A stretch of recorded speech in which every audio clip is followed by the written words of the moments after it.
धैर्यशील मोहिते पाटील यांनी IPS अंजना कृष्णा यांना पाठिंबा जाहीर केलाय। मी IPS अंजना कृष्णा वन विभाग सोलापूर, महसूल विभाग माढा यांना पाठिंबा देतो असं मोहिते पाटील यांनी म्हटलेलं आहे।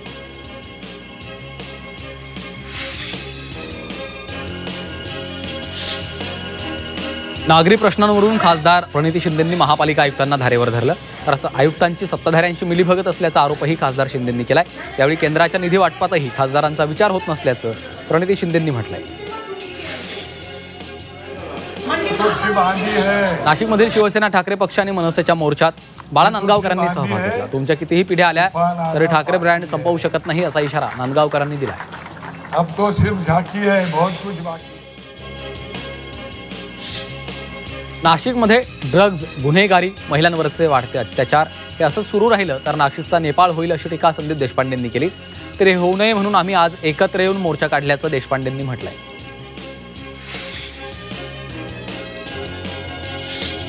राज आणि उद्धव ठाकरे एकत्र यायला कुणाचा आक्षेप नाहीये, आमचे त्यांना शुभेच्छा आहेत असं विधान भाजप नेते सुधीर मुनगंटीवारांनी केलं। तर एकत्र यायला एवढे दिवस का लावत आहेत हेच कळत नाही असं मुनगंटीवारांनी म्हटलंय। राज्याच्या मुख्यमंत्र्यांना खोटं बोलणं शोभत नाही। उपराष्ट्रपती निवडणुकीमध्ये काँग्रेसचे एकही मत फुटलं नाही असं विधान काँग्रेसच्या वर्षा गायकवाडांनी केलं। उपराष्ट्रपती पदाच्या निवडणुकीवेळी उद्धव ठाकरेंशी बोलणं झालं होतं असंही गायकवाड यांनी सांगितलंय। औरंगाबाद खंडपीठात सोमनाथ सूर्यवंशी मृत्यू प्रकरणातील सुनावणी पार पडली आहे। प्रकाश आंबेडकर सुनावणीसाठी न्यायालयात दाखल झाले होते।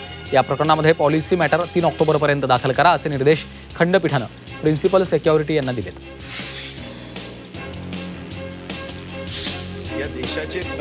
लातूरमधील तरुणानं ओबीसी आरक्षण संपुष्टात येणार असल्याच्या निषेधार्थ आत्महत्या केली। यावर कुणीही आत्महत्या करू नये अशी प्रतिक्रिया सुधीर मुनगंटीवार यांनी दिली आहे। आणि आता एक ब्रेकिंग बातमी आहे। अंजली दमानिया यांच्या विधानाला उपमुख्यमंत्री अजित पवार यांनी उत्तर दिलंय। प्रत्येकाला बोलण्याचा अधिकार आहे, आपल्याला जे सांगायचंय ते आपण ट्विट करून सांगितलेलं आहे। आपल्याला यावर आता काहीच बोलायचं नाहीये। कायद्यानं नियमानं ज्या गोष्टी करायच्या आहेत त्या करायला प्रत्येकाला मुभा आहे असं अजित पवारांनी म्हटलंय। IPS अधिकारी क्लिप संभाषणाच्या प्रकरणानंतर अजित पवार वादात सापडले। त्यावर आता रायगडमध्ये त्यांना विचारलं असता त्यांनी ही प्रतिक्रिया दिली आहे।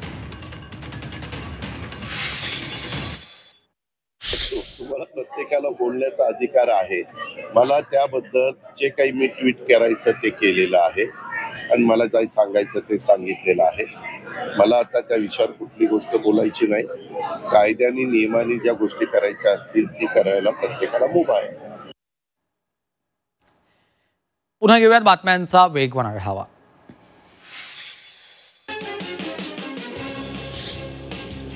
राज्यामध्ये होऊ घातलेल्या 34 ZP निवडणुकांसाठी अध्यक्षपदाचं आरक्षण जाहीर करण्यात आलं। वाशिम ZPचं अध्यक्षपद अनुसूचित जमातीमधील महिलांसाठी राखीव ठेवलंय, त्यामुळे अनेक दिग्गजांच्या अपेक्षांवर पाणी फिरलं।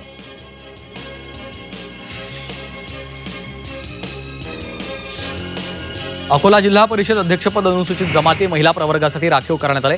दिवाळीनंतर निवडणुका 2 टप्प्यामध्ये पार पडण्याची शक्यता व्यक्त केली जाते। निवडणुकांच्या पार्श्वभूमीवर ग्रामविकास विभागाने जिल्हा परिषद अध्यक्ष, उपाध्यक्ष आणि सभापती पदासाठी आरक्षणाची यादी नुकतीच जाहीर केली।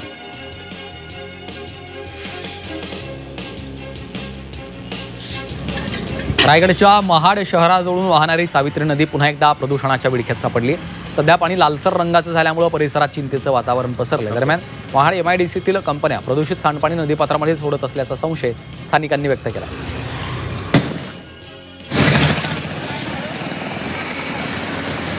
अकोला नांदेड राष्ट्रीय महामार्गावरील पुसद नाका चौकाच्या परिसरात खड्ड्यांचं साम्राज्य आहे, त्यामुळे वाहन चालकांना आणि प्रवाशांना कसरत करावी लागते।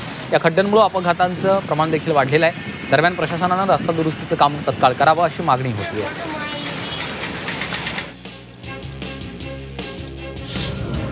पंढरपूर तालुक्यातल्या लक्ष्मी टाकळी इथं उपनगरात राहणाऱ्या नागरिकांची अनेक वर्षांच्या दुर्गंधीमधून सुटका झाली। मंत्री गुलाबराव पाटलांनी 65 लाखांचा निधी सांडपाणी व्यवस्थेसाठी मंजूर करून आणला, त्यामुळे दुर्गंधीयुक्त वासातून स्थानिकांची सुटका होणार आहे।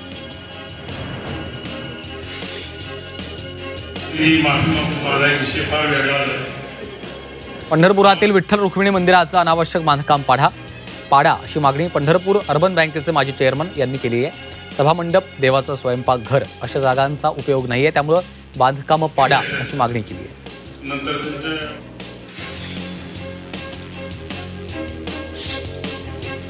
पिंपरी चिंचवडमधील थेरगावात पवना नदीवरील बटरफ्लाय पुलावर केलेल्या विद्युत रोषणाईमुळे पूल आकर्षक दिसतो.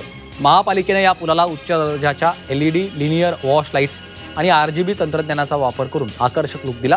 त्यामुळे हा पूल वेगवेगळ्या रंगांच्या छटांनी उजळून निघतो. भाजप नेते सुधीर मुनगंटीवार अपघातग्रस्तांसाठी देवदूत बनले. चंद्रपूर नागपूर महामार्गावर एका भरधाव कारनं दुचाकीला धडक दिली. जखमींना महामार्गावर बेवार सोडून कार चालक पसार झाला. मुनगंटीवारांनी आपला ताफा थांबवून जखमींची मदत केली.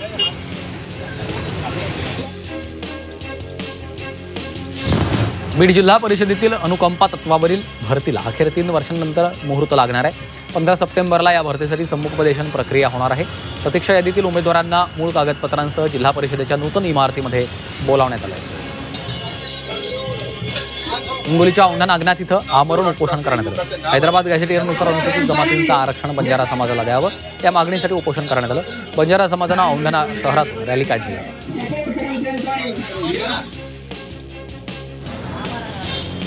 नांदेडमधील कला मंदिर भागात रस्त्यावर मद्यपींमुळे नागरिक त्रस्त झाले.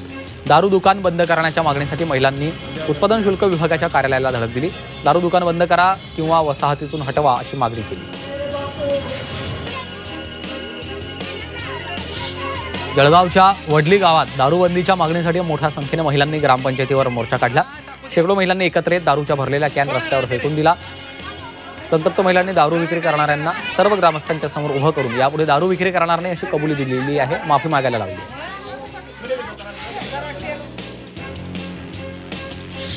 अहिल्यानगरातील राहुरी तालुक्यात नागरिकांनी रास्ता रोको केलाय. राहुरी तालुक्यात नगर मनमाड महामार्गावर अपघात झालाय. यामध्ये एकाचा मृत्यू झाला. या घटनेच्या निषेधार्थ आंदोलन केलंय.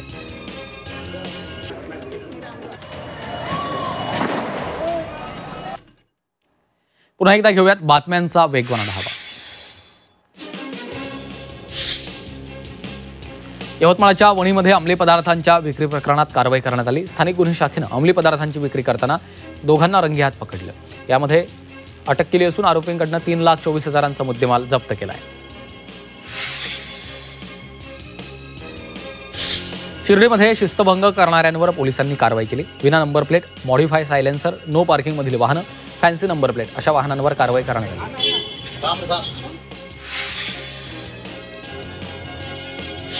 अकोल्यातील पिंजरमध्ये शोध आणि बचाव पथकानं मोबाईलचा रेस्क्यू केलाय. एका व्यक्तीचा महागडा मोबाईल खोल विहिरीत पडला. यावेळी शोध आणि बचाव पथकानं 24 तास प्रयत्न करून 26 फूट खोल पाण्यातनं मोबाईल शोधून काढला.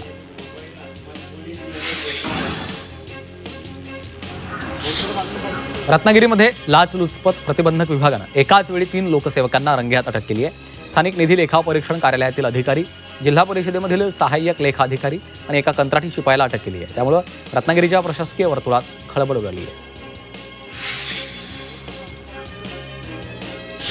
गोंदियातील मंगेझरी जंगलात रस्त्याच्या कडेला वाघ आढळलाय. यावेळी रस्त्यावरून जाणाऱ्या पर्यटकांनी वाघाचा व्हिडिओ मोबाईलमध्ये चित्रित केला. मात्र या वाघामुळे नागरिकांमध्ये भीतीचं वातावरण पसरलंय. त्यामुळे नागरिकांना सतर्क राहण्याच्या सूचना प्रशासनाकडून देण्यात आल्या. अकोल्यात अल्पवयीन मुलीवर अत्याचार करणाऱ्या आरोपीला अटक करण्यात पोलिसांना यश आलेलं आहे. काही दिवसांपूर्वी डापती रोड पोलीस ठाण्याच्या हद्दीत अल्पवयीन मुलीवर अत्याचार झाल्याची घटना घडली होती.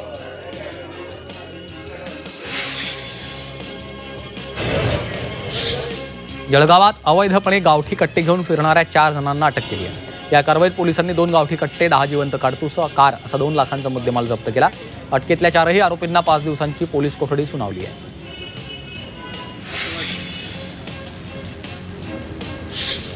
साताऱ्यात गुटख्याची वाहतूक केल्या प्रकरणात कारवाई करण्यात आली. या कारवाईत भुईंज पोलिसांनी 18 लाखांचा गुटखा जप्त केला. तर टेम्पो चालकावर गुन्हा दाखल करण्यात आला आहे. संभाजीनगरात बाईकवर स्टंट करत मुलींना छेडणाऱ्यांची पोलिसांनी MGM परिसरात धिंड काढली आहे. या परिसरात हा तरुण स्पोर्ट्स बाईक चालवत मुलींना घाबरवत होता. या प्रकरणामध्ये पोलिसांनी गुन्हा दाखल केला असून आरोपीला अटक केली आहे. शरद पवार 4 दिवसांच्या नाशिक दौऱ्यावर आहेत. नाशिकमधील पदाधिकाऱ्यांच्या भेटीगाठी घेणार आहेत.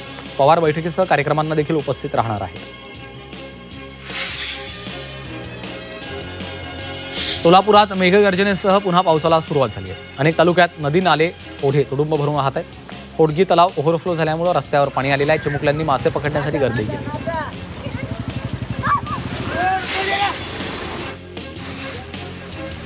हिंगोली जिल्ह्यात जोरदार मुसळधार पावसानं नदी नाल्यांना पूर आलेला आहे. पावसामुळे परिस्थिती निर्माण झालेली आहे. सोडेगाव सावंगीकडे जाणाऱ्या नागरिकांचा कळमनुरीशी संपर्क तुटलाय.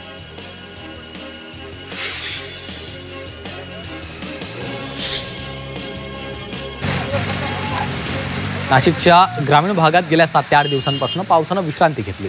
त्यामुळे देवळा तालुक्यातील विविध गावांमध्ये बाजरी पीक कापणीला वेग आलेला आहे. तर मजुरांना देखील रोजगार मिळाल्यामुळे परिसरात आनंदाचं वातावरण आहे.